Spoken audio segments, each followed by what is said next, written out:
Hello friends, welcome back to my YouTube channel SR news में आप सभी का फिर से एक बार स्वागत है। और आज मैं फिर से आप सभी के बीच एक नई और सच्ची घटना के साथ हाजिर हूँ। तो फ्रेंड्स, आज की कहानी शुरू करें उससे पहले अगर आप हमारे चैनल पर नए हैं तो प्लीज़ हमारे चैनल को सब्सक्राइब कर दें और वीडियो पसंद आए तो लाइक कमेंट ज़रूर कीजिएगा। तो फ्रेंड्स, आज की कहानी, यह जो घटना है यह बिहार से शुरू होती है। बिहार के रहने वाले एक यदुवंशी सूरज सिंह, जिनकी पत्नी का नाम जमुना देवी रहता है। इनके 2 बेटे रहते हैं, किशन और रोशन, और 2 बेटियां, जिसमें अंजू और अंशु, यह दोनों इनकी बेटी रहती है। इनके 4 बच्चे रहते हैं। यह परिवार जो है एक हंसी खुशी परिवार था और यह सब लोग एक साथ मिलजुल कर रहते थे। सबकी पढ़ाई पूरी हो जाने के बाद एक एक करके सबकी शादी भी हो जाती है और सब लोग अपने अपने परिवार में खुश रहते हैं। लेकिन जैसे ही देखते देखते कुछ दिन बीतता है, यह जो सूरज सिंह थे, इनको अचानक एक बीमारी का यह शिकार हो जाते हैं। जैसे ही हॉस्पिटल जाते हैं, इलाज के दौरान इनको डॉक्टरों से यह बात पता चलता है कि यह जो है एक हार्ट के मरीज बन चुके हैं। अब इस बात से सभी लोग परेशान रहने लगते हैं और देखते देखते कुछ सालों के बाद इनकी बीमारी जैसे लास्ट कगार पर पहुंच जाती है, यह एक दिन अचानक अपने सारे बच्चों को, यानी कि अपने दोनों बेटे और अपने दोनों बहुओं को बुलाकर उनसे एक बात कहते हैं। यह अपने बेटे बहू को बुलाकर समझाते हैं कि आज तक मैंने अपनी ज़िंदगी में जो कुछ भी कमाया सब तुम ही लोगों के ऊपर खर्च किए, और तुम ही लोगों के लिए जो कुछ भी मैंने बनाया है यह सब तुम्हारा ही है। यह जो कुछ भी मैंने बनाया है तुम लोगों के लिए, इसमें तुम्हारी मम्मी का भी बहुत बड़ा हाथ था। अगर वह मेरा साथ नहीं देती तो शायद मैं तुम लोगों के लिए इतना सब कुछ नहीं कर पाता, जो कि अब मैं इस बीमारी की वजह से इस दुनिया को छोड़कर जा रहा हूँ।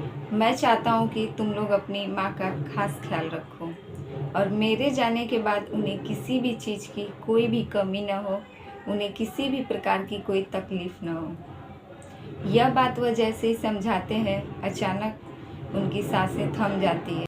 अब जैसे ही वह इस दुनिया को छोड़कर चले जाते हैं, उनके दोनों बेटे जो हैं उनकी 13वीं ख़त्म करने के बाद अपनी माँ के साथ जो है दुर्व्यवहार करना शुरू कर देते हैं। यानी कि अब उनके दोनों बेटों के लिए उनकी माँ जो है एक प्रकार से जिम्मेदारी बन गई थी, लेकिन उस जिम्मेदारी को लोग निभाना नहीं चाहते थे। धीरे धीरे जैसे तैसे करके कुछ महीने बीतते हैं और जैसे ही यह बात सब लोग भूल जाते हैं कि अभी कुछ महीने पहले ही उनके पिता की मृत्यु हो गई है और अब उनकी माँ जो है अकेली हैं। लेकिन वह लोग अपनी माँ का ध्यान रखने के बजाय उन्हें ना तो टाइम से खाने पीने को देते थे और ना ही उन्हें सही तरीके से वह लोग रखते थे। उसके बाद अचानक उनकी बहुएं जो थी वह अपने अपने पतियों से कहती हैं कि तुम्हारी माँ जो है इतनी उम्र में भी, इतनी बूढ़े होने के बाद भी इनको ज़रा सी भी समझदारी नहीं है कि आखिरकार सारा दिन घर में खांसती रहती हैं और इनके वजह से हमारे बच्चों को पढ़ाई में डिस्टर्ब हो रहा है। वो लोग कहती हैं कि तुम अपनी माँ को मार्केट के बाहर जो एक बरगद का पेड़ है, उसी पेड़ के नीचे ले जाकर एक जगह दिला दो। वह वहीं पर सारा दिन बैठी रहेंगी और उन्हें कुछ बिस्तर भी ले जाकर दे दो। वह दिन भर उधरी मांग कर खा पी लिया करेंगी और चैन से रहेंगी। और बेटे भी जो हैं वह अपनी अपनी पत्नियों की बात मान लेते हैं और अपनी माँ को ले जाकर उसी बरगद के पेड़ के पास बिठा देते हैं और हाथ में जो है एक कटोरा पकड़ा देते हैं। कहते हैं कि तुम यहीं पर मांग कर खा पी कर शांति से यहीं पर अपना गुजारा करना और हम लोग भी घर में शांति से रहेंगे। तुम्हारे वजह से हमारे बच्चों की पढ़ाई नुकसान हो रही थी। जैसे ही माँ रोती बिलखती उसी बरगद के पेड़ के नीचे पहुँचती है और वहीं पर बैठकर गांव घर से मांगकर खाना पीना शुरू कर देती है। लेकिन आखिर यह सब कितने दिनों तक चलता? गांव वाले भी उसे हर रोज़ खाना देने के बाद थक चुके थे। अब वो बेचारी भीख मांगने पर भी मजबूर हो गई थी और उसी पेड़ के नीचे बैठकर वह भीख मांगना शुरू कर देती है। तभी गांव का एक सज्जन व्यक्ति वहां पहुंचता है और वह उन्हें देखकर पहचान लेता है कि आखिर इनके पति और इनकी इतनी मेहनत की वजह से इनका पूरा परिवार जो है किस प्रकार से भरा पूरा और खुशहाल परिवार था। अब इनके पति के जाने के बाद इनके दोनों बेटे मिलकर इनकी क्या हालत की है। तभी वह सज्जन व्यक्ति उस बूढ़ी माँ को लेकर पहुंचता है थाने, और थानेदार से शिकायत करने के बाद उनको लेकर इनके घर पहुंचता है। थाने से पुलिस वाले भी उस बूढ़ी माँ और उस सज्जन व्यक्ति की पूरी बात सुनने के बाद उनके बेटे के घर पहुंचते हैं और दोनों बेटों को डांट फटकार लगाते हैं। डांट फटकार लगाते ही यह बूढ़ी माँ जो है डर जाती है और रोते हुए उस थानेदार से कहती है कि आप हमारे बच्चों को कुछ मत कीजिए।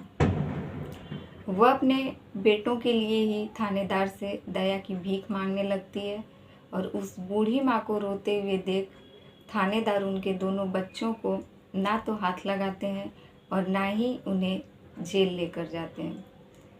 अब इस बात से थानेदार जो कहते हैं कि तुम्हारी बूढ़ी माँ की वजह से आज तुम दोनों को छोड़ दे रहा हूँ, वरना तुम दोनों को सलाखों के पीछे डालता तो शायद तुम्हारी अक्ल ठिकाने आ जाती।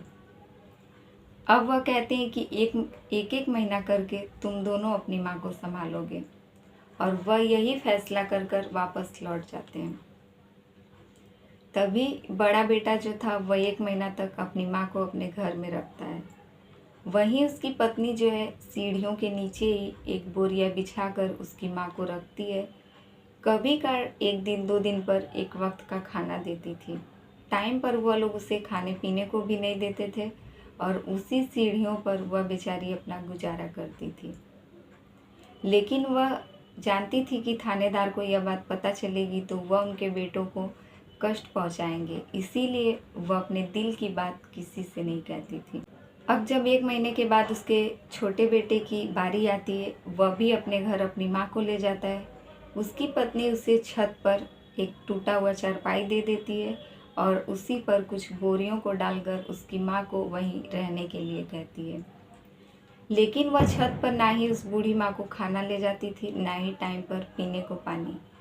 वह बेचारी छत पर दिन भर और रात भर, ठंड का मौसम था, एक चद्दर और बोरिए के जरिए पूरी रात वह बेचारी छत पर गुजार देती थी।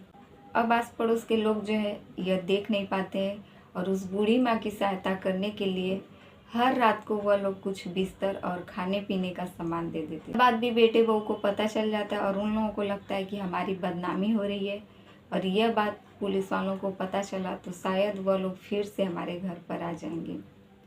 क्यों न यह इस बूढ़ी माँ को ही रास्ते से हटा दिया जाए, ना यह रहेंगी, ना हमें किसी भी प्रकार की जिम्मेदारी और टेंशन रहेगी। अब सभी यानी कि दोनों बेटे और दोनों बहुएं मिलकर छत पर जाते हैं, और जब वह बेचारी सो रही थी, नींद में चारपाई से अपनी माँ का गला दबाकर उसी चारपाई पर वह लोग अपनी माँ को मार देते हैं, और वहीं पर प्लास्टिक से ढक कर वह लोग चले आते हैं। उन्हें लगता है कि यह सब कोई नहीं देख रहा है, लेकिन बगल के पड़ोसी एक छत पे से वह लोग पूरी घटना को देख रहे थे और पुलिस वालों को कॉल भी किए थे।